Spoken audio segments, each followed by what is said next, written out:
Hello everyone, स्वागत है आप सभी का सनशाइन सॉफ्टनेट के आज की इस वीडियो पे। तो जैसा कि आपने देखा हो कि विभिन्न परियोजना में जो है आपसे डीपीओ की तरफ से लेटर निकाला गया है कि जो है 24 घंटे के अंदर जो है अपने कार्यरत पर अपने कर्तव्य पर वापस आए, नहीं तो कार्रवाई किया जाएगा।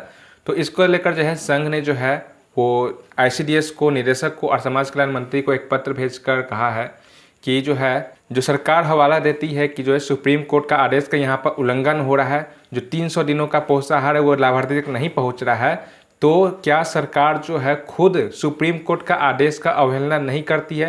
क्योंकि आपको पता होगा जो पहले जो पोषाहार आता था उससे जो है आवंटन जो है काफ़ी कम कर दिया गया है। और मान के चलिए जैसे जो चावल था, चावल का पैसा काट कर उसको चावल एफसीआई के गोदाम की तरफ से आता है, लेकिन जो बाकी अन्य सामग्री है, क्या वो जो सामग्री है वो जो बाजार की दर से है वो देती है सरकार? नहीं देती है। जो बाजार में जो दर है उससे काफ़ी कम देती है। आपको मालूम होगा 7 रुपये किलो आलू का रेट दिया जाता है, तो क्या बाजार में 7 रुपये आलू कभी भी था? होलसेल मंडी में जो है वहाँ पर बहुत पहले, अभी तो वो भी नहीं है, बहुत पहले एक बार जो है 8 रुपये 7 रुपये हुआ था होलसेल में। लेकिन जो है क्या होलसेल के रेट में दे रही है सरकार? 6 किलो आलू खरीदना होता है, तो क्या 6 किलो होलसेल के रेट में कोई आलू बिकेगा? अभी जो मार्केट में है वो है 15 रुपये से 20 रुपये, बाजार में 20 रुपये, और अगर होलसेल में जाइएगा तो 15 रुपये से 20 रुपये के बीच में आलू का रेट जगह जगह पर अपने अपने जगह पर स्तर पर जो है अलग अलग हो सकता है। लेकिन मेरे जगह पर जो है वहाँ पर है, मेरे यहाँ पर है 20 रुपये है। तो क्या इतना का डिफरेंस के हिसाब से बाकी जो सामग्री जैसे तेल हुआ, दाल हुआ, दाल भी कोई जो है बाजार के रेट से नहीं, मूंग दाल का रेट जो है 80 रुपये देती है जबकि बाजार में जो है 120 रुपये है। उसी तरह से तेल का रेट जो है 110 रुपये देती है, बाजार में कुछ और रेट है। तो जो सरकार जो रेट दे रही है क्या वो अवहेलना नहीं है? क्या वो उस तरह से जो है पोषाहार का जितना मात्रा निर्धारित है क्या उस मात्रा में वितरण हो सकता है? नहीं हो सकता है।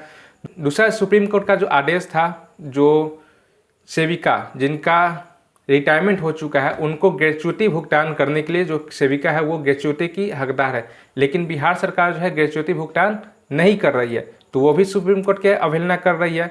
तो इसको लेकर एक डिटेल में एक पत्र लिखा गया है कि जो सेविका पर जो कार्रवाई करने का आदेश दिया गया है उस पर रोक लगाने के लिए, और जो चुन कर जो सेविका को जिस पर कार्रवाई किया जा रहा है उसको रोक लगाकर अगर करना है तो सभी पर करे, और नहीं तो किसी एक पार्टिकुलर किसी को नहीं करे।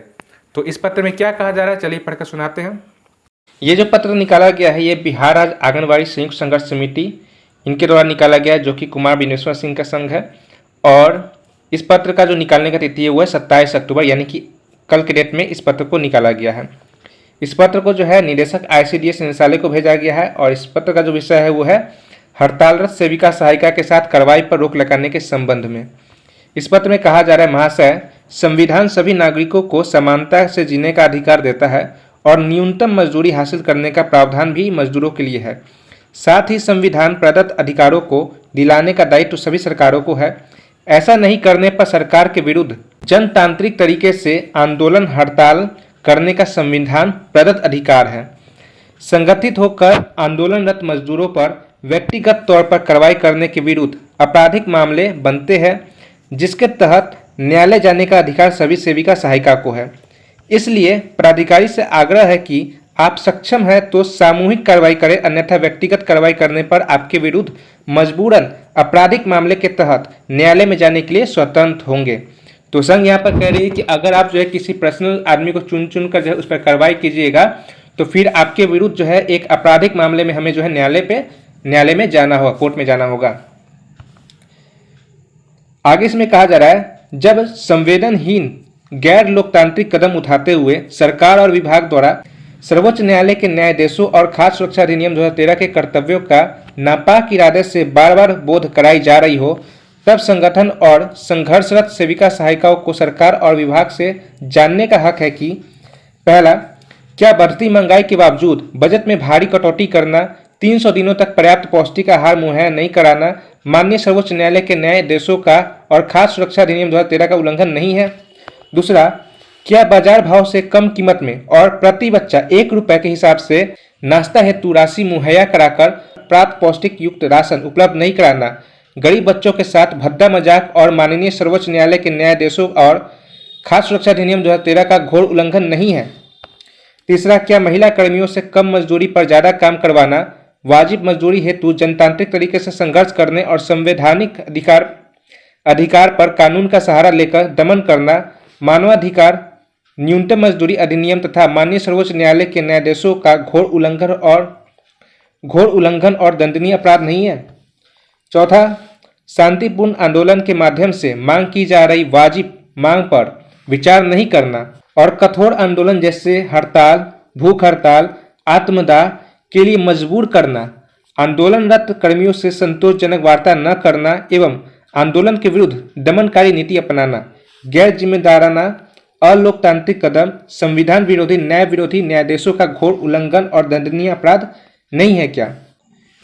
आगे 5वां पॉइंट पर कहा जा रहा है, सर्वोच्च न्यायालय के ग्रेच्युटी संबंधी आदेश को लागू नहीं करना संविधान विरोधी, न्याय विरोधी, न्यायाधीशों का घोर उल्लंघन और दंडनीय अपराध नहीं है क्या। पुनः उपयुक्त तथ्यों के आलोक में संयुक्त संघर्ष समिति सरकार से यह अपेक्षा करती है कि हठधर्मिता को त्याग कर एवं दंडात्मक कार्रवाई करने का कुत्सित प्रयास न कर अन्य संविदा कर्मियों के भांति आंगनबाड़ी सेविका और सहायिका के अतिरिक्त प्रोत्साहन राशि में सम्मानजनक वृद्धि सहित अन्य उचित मांगों पर निर्णय लेकर शीघ्र आदेश निर्गत करने की कार्रवाई करे एवं हड़तालरत सेविका सहायिकाओं के साथ हो रहे कार्रवाई पर अविलंब रोक लगाने की कृपा करें।